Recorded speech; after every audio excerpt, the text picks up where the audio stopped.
ನಮಸ್ತೆ friends, welcome to my channel. Friends, ಇವತ್ತು ನಾನು ದ ಅಕ್ಷರದಲ್ಲಿನ ಹೆಣ್ಣು ಮಗುವಿನ ಮುದ್ದಾದ ಹೆಸರುಗಳನ್ನು ಇವತ್ತು ನಾನು ನಿಮ್ಮ ಮುಂದೆ ವ್ಯಕ್ತಪಡಿಸ್ತೀನಿ. ಫ್ರೆಂಡ್ಸ್, ಎಲ್ಲ ಹೆಸರುಗಳಲ್ಲಿ ನಿಮಗೆ ಯಾವ ಹೆಸರು ಇಷ್ಟ ಆಗಿದೆ ಅಂತ ಹೇಳಿ ನನಗೆ ಕಮೆಂಟ್ ಸೆಕ್ಷನಲ್ಲಿ ಕಮೆಂಟ್ ಮೂಲಕ ತಿಳಿಸೋದನ್ನು ಮರಿಬೇಡ್ರಿ. ಹಾಗೆ ಇನ್ನೂ ನನ್ನ ಚಾನಲ್ಗೆ ಸಬ್ಸ್ಕ್ರೈಬ್ ಆಗಿಲ್ಲ ಅಂದರೆ ದಯವಿಟ್ಟು ಸಬ್ಸ್ಕ್ರೈಬ್ ಮಾಡ್ಕೊಂಡು ನೋಡಿ. ಹಾಗೆ ವಿಡಿಯೋ ಇಷ್ಟ ಆದರೆ ವಿಡಿಯೋಕ್ಕೊಂದು ಲೈಕ್ ಮಾಡೋದನ್ನು ಮರಿಬೇಡ್ರಿ. ಬನ್ನಿ ಫ್ರೆಂಡ್ಸ್, ಹಾಗಿದ್ರೆ ವಿಡಿಯೋನ ಸ್ಟಾರ್ಟ್ ಮಾಡೋಣ.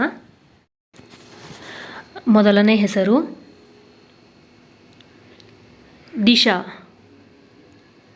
ಹಾಗೆ ಮುಂದಿನ ಹೆಸರು ದೇವಿಕಾ, ಧೃತಿ, ದಿಶಾನಿ, ಧ್ವನಿ, ದೀಪಿಕಾ, ಧರಿತ್ರಿ. ಹಾಗೆ ಮುಂದಿನ ಹೆಸರು ದಮಯಂತಿ, ದೀಕ್ಷಾ,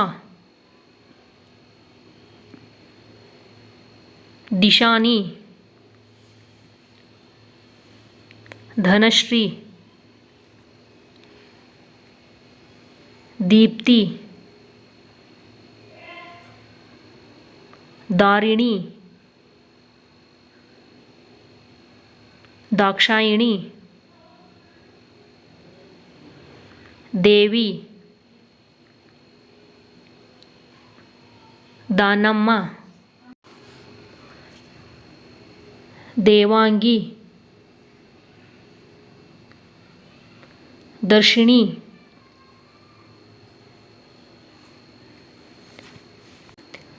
ಫ್ರೆಂಡ್ಸ್, ಇಲ್ಲಿಗೆ ಈ ವಿಡಿಯೋ ಮುಗಿಸಾಕತ್ತೀನಿ. ಇಲ್ಲಿ ತನಕ ವಿಡಿಯೋ ವಾಚ್ ಮಾಡಿದ್ದಕ್ಕೆ ಎಲ್ಲರಿಗೂ ಧನ್ಯವಾದಗಳು. ಹಾಗೆ ಮುಂದಿನ ವಿಡಿಯೋದೊಂದಿಗೆ ನಿಮಗೆಲ್ಲ ಭೇಟಿ ಆಗ್ತೀನಿ ಫ್ರೆಂಡ್ಸ್. ಅಲ್ಲಿ ತನಕ ಎಲ್ಲರಿಗೂ ಬಾಯ್.